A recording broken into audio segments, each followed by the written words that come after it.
নমস্কার বন্ধুরা, আমি সৌরভ, আপনাদের মার্কেট বন্ধু। আজকের ভিডিওটিতে যে বিষয়টি নিয়ে আলোচনা করব সেটি কিন্তু যথেষ্ট গুরুত্বপূর্ণ এবং তাৎপর্যপূর্ণ। আগামী দিনে আমাদের মার্কেট কিরকম চলবে সেই বিষয়ের উপর।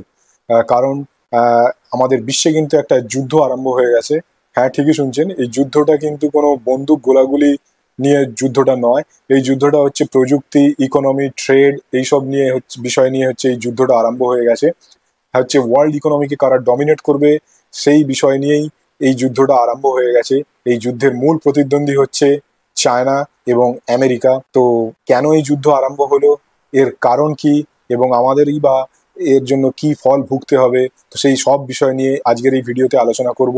ভিডিওটা অবশ্যই দেখতে থাকুন, এবং যদি চ্যানেলটি আমার সাবস্ক্রাইব না করে থাকেন তাহলে চ্যানেলটি অবশ্যই সাবস্ক্রাইব করে বেল আইকনটি টিপে দিয়ে আমার পাশে থাকবেন। তো চলুন ভিডিওটি শুরু করা যাক। আজকে ঘটনার সূত্রপাত হয় শুক্রবার। আগামী সপ্তাহে এই দুই দেশের মধ্যে এশিয়া প্যাসিফিক ইকোনমিক কোঅপারেশন ফোরামের মিটিং হওয়ার কথা ছিল এবং তাদের মধ্যে বেশ কিছু ডিল হওয়ার কথা ছিল। কিন্তু তার আগেই শুক্রবার দিন চীনের প্রেসিডেন্ট শি জিনপিং বেশ কিছু 5টা রেয়ার আর্থ মেটালের ওপরে তাদের মাইনিং, তাদের ইন্টারন্যাশনাল মাইনিং এবং তাদের প্রসেসিং এর ওপরে কঠোর রেস্ট্রিকশন আরোপ করেন। আর যার পাল্টা হিসাবে ডোনাল্ড ট্রাম্প, আমেরিকার প্রেসিডেন্ট, চীনের রেয়ার আর্থ মেটালের উপরে 100% ট্যারিফের ঘোষণা করে দেন। তো চীনের হঠাৎ রেয়ার আর্থ মেটালের উপরে রেস্ট্রিকশন আরোপ করার সাথে সাথে আবার আমেরিকা কেন ঝাঁপিয়ে পড়ে চীনের রেয়ার আর্থ মেটালের উপর 100% ট্যারিফ চাপালেন, সে ব্যাপারটা বোঝার আগে আমাদেরকে জানতে হবে যে রেয়ার আর্থ মেটালটা কি এবং সেটা কি কাজে লাগে। তো rare earth metal rare earth metal হচ্ছে পিরিয়ডিক টেবিলের একদম শেষ লাইনের উপরের লাইনে থাকা এমন কিছু ধাতু যেগুলো যেমন হচ্ছে আপনার ল্যান্থানাম, সেরিয়াম, নিউডিমিয়াম, ইউরোপিয়াম, এইগুলো এমন কিছু ধাতু যেগুলো যে বিরল সেটা নয়, কিন্তু এদের খনন কার্য এবং বিশুদ্ধিকরণ প্রক্রিয়াটা বেশ জটিল এবং কঠিন। সেই কারণের জন্যই এদেরকে রেয়ার আর্থ মেটাল বলা হয়ে থাকে। এবার এগুলো কি কাজে লাগে?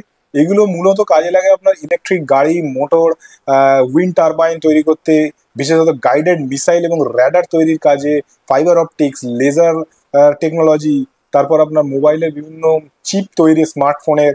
তো এইগুলো বিভিন্ন কাজে এই এই রেয়ার আর্থ মেটালগুলো প্রয়োজনীয়তা হয়ে থাকে, যেগুলো মানে আধুনিক সভ্যতার যে সমস্ত কাণ্ডারি তাদের কাজ তৈরি করার জন্য এই রেয়ার আর্থ মেটেরিয়াল একদম অপরিহার্য একটা বস্তু। এই যে রেয়ার আর্থ মিনারেলস এর উপর চীন যে রেস্ট্রিকশন আরোপ করেছে, সেই রেস্ট্রিকশন সে কি বলতে চেয়েছে অ্যাকচুয়ালি? সেখানে সে বলতে চেয়েছে যে বিদেশের মাটিতে চীনের অনুমতি ছাড়া যদি কোনো রেয়ার আর্থ মিনারেলস এর মাইনিং করা হয় তাহলে সেখানে কোনো চীনের প্রযুক্তি ব্যবহার করা যাবে না এবং কোনো চীনের লোকও এই বিষয়ে কোনো পার্টিসিপেশন করবে না। এছাড়াও যে চীনের রেয়ার আর্থ মিনারেলস ইউজ করে বা তাদের সেই টেকনোলজি ব্যবহার করে যদি কোনো দ্রব্য উৎপাদিত হয় তাহলে সেই দ্রব্য রপ্তানির ক্ষেত্রে বা উৎপাদনের ক্ষেত্রে চীনের পারমিশন নিতে হবে। সেখানে যদি রেয়ার আর্থ মিনারেলস যদি 0.1%ও ইউজ হয়, মানে চীন থেকে নেওয়া রেয়ার আর্থ মিনারেলস যদি ইউজ করা হয় কোনো দ্রব্যে, তাহলে তার জন্য চীনের পারমিশন নেওয়ার প্রয়োজন আছে।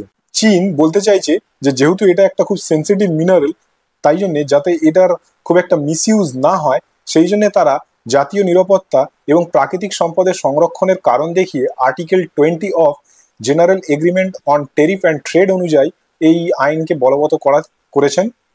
এবং তারা আরো বলেছেন যে তারা কোনো অস্ত্রশস্ত্র নির্মাণ, টেরোরিজম বা কোনো মিলিটারি পারপাসে এই তাদের রেয়ার আর্থ মিনারেলস ইউজ করার জন্য লাইসেন্স তারা কোনো দেশকে দেবেন না। এর ফলে কি হবে, বিভিন্ন দেশের যে এই যে র্যাডার সিস্টেম, গাইডেড মিসাইল যে টেকনোলজি, এইগুলো কিন্তু খুব ঝুঁকির মধ্যে পড়তে চলেছে। কিন্তু এখন একটা প্রশ্ন হচ্ছে যে চীন দেবে না তো দেবে না, তাহলে কি হবে? আমরা অন্য কোনো দেশ থেকে নিতে পারি তো? এখানেই হচ্ছে একটা গল্প। তার কারণ হচ্ছে যে এই যে রেয়ার আর্থ মিনারেলস এর খনন বা তার উৎপাদন এবং তার যে প্রসেসিং, এই প্রসেসিং এর 90 থেকে 99% চীন দখল করে আসে। মানে চীনই এর মূল উৎপাদন আর প্রসেসিং করে থাকে, আর এর রপ্তানিরও প্রায় 70 থেকে 80% চীনই করে থাকে। তার মানে এই যে জিনিসটা, যে রেয়ার আর্থ মিনারেলস এর উৎপাদন এবং প্রসেসিং, এই জিনিসটাতে চীন কোনো দেশের মধ্যে 1 নম্বর নয়, চীনই একমাত্র দেশ। সেই কারণের জন্যই এইবার গ্লোবাল ইকোনমির একটা ঘেঁটিটা ধরেছে এবং গ্লোবাল ইকোনমিতে নিজের একটা সাংঘাতিক ডমিনেন্স বিস্তার করার চেষ্টা চালাচ্ছে। চীন কিন্তু এই টেকনিকটা এর আগেও অ্যাপ্লাই করেছে। 2010 সালে তাদের জাপানের সাথে কিছু কূটনৈতিক ঝামেলার কারণে তারা জাপানকে এই রেয়ার আর্থ এলিমেন্ট রপ্তানি বন্ধ করে দেয়। ফলে দেখা যায় যে তাদের জাপানের যে হাইটেক শিল্পগুলো বেশ সংকটের মুখে পড়ে। আর পরে যখন এই সমস্যার সমাধান হয় তখন এই রেয়ার আর্থ এলিমেন্টের দাম তারা প্রায় চীন 10 গুণ বাড়িয়ে দেয়। তখনই কিন্তু এটা বোঝা যাচ্ছিল যে এই টেকনিকটা কিন্তু চীনের বেশ শক্তিশালী কৌশলগত একটা অস্ত্র। আর এবারেও সে সেই একই টেকনিক অ্যাপ্লাই করেছে, বরং এখন তারা আরো এক ধাপ এগিয়ে আর শুধু কাঁচামালের ওপরে নয়, সেগুলো প্রসেসিং এর ওপরও রেস্ট্রিকশন আরোপ করছে। সেই জন্যই তারা এপ্রিল 2025-এ 7টা রেয়ার আর্থ এলিমেন্টস এর উপরে রেস্ট্রিকশন আরোপ করেছিল, এবং এই অক্টোবরে আবার তারা পুনরায় 5টা আরো রেয়ার আর্থ এলিমেন্টস এর উপরে মিলিয়ে মানে টোটাল 12খানা রেয়ার আর্থ এলিমেন্টস এর উপরে তারা রেস্ট্রিকশন আরোপ করেছে। এবং আগামী দিনেও তারা আরো রেস্ট্রিকশন আনতে পারে বিভিন্ন বিষয়ের উপরে, সেই নিয়েও তাদের চিন্তাভাবনা চলছে। এর জবাবে কিন্তু আমেরিকাও চুপ করে বসে নেই। তারাও কিন্তু তাদের সব থেকে বড় অস্ত্রটা খেলে দিয়েছে, যে বিশ্বের বড় কনজিউমার মার্কেটে কাকে ঢুকতে দেওয়া হবে আর কাকে ঢুকতে দেওয়া হবে না সেটা তারা নিয়ন্ত্রণ করবে। ইতিমধ্যে আমেরিকা 1 নভেম্বর থেকেই চীনের electric vehicles, semiconductor, solar cell এগুলোর ওপর থেকে ট্যারিফের পরিমাণ অনেক বাড়িয়ে দেবে। এর মধ্যে থেকে সব থেকে বেশি ট্যারিফ বাড়ানো হচ্ছে ইলেকট্রিক ভেহিকেলসের উপর, যেখানে 100% ট্যারিফ বাড়ানো হচ্ছে।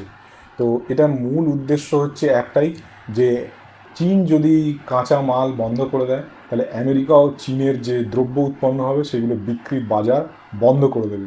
ফলে কিন্তু একটা দুই দেশের মধ্যে যখন এই সুপার জায়ান্টরা নিজেরা একে অপরের সাথে ভিড়বে তখন কিন্তু মার্কেটে একটু কোহরাম হবেই। মার্কেট কিন্তু মাটি কিন্তু থরথর থরথর করে কাঁপবে। তো সেই জন্যে আগামী দিন ট্রেড কিন্তু খুব ভেবেচিন্তে নিতে হবে, এবং মার্কেটে কিন্তু ব্যাপক ইম্প্যাক্ট এটার ওপর পড়বে। অলরেডি ডাও জোন্স, ন্যাসড্যাক এগুলো কিন্তু খুব ডাউন হয়ে গেছে, বিটকয়েন কিন্তু অনেক বেশি পড়ে গেছে। আমাদের ইন্ডিয়ার মার্কেট ওপেন ছিল না বলে সেটা বোঝা যায়নি। ইন্ডিয়ার মার্কেট কালকে ওপেন হবে, এবং আপনারা যদি কালকে যারা ট্রেড নেবেন তারা কিন্তু খুব সতর্ক থাকবেন, মার্কেটে দেখে বুঝে তারপরেই ট্রেড নেবেন। আর এরকমই সমস্ত তথ্যের জন্য আপনাদের চোখ থাকুক মার্কেট বন্ধুর ওপর। ধন্যবাদ।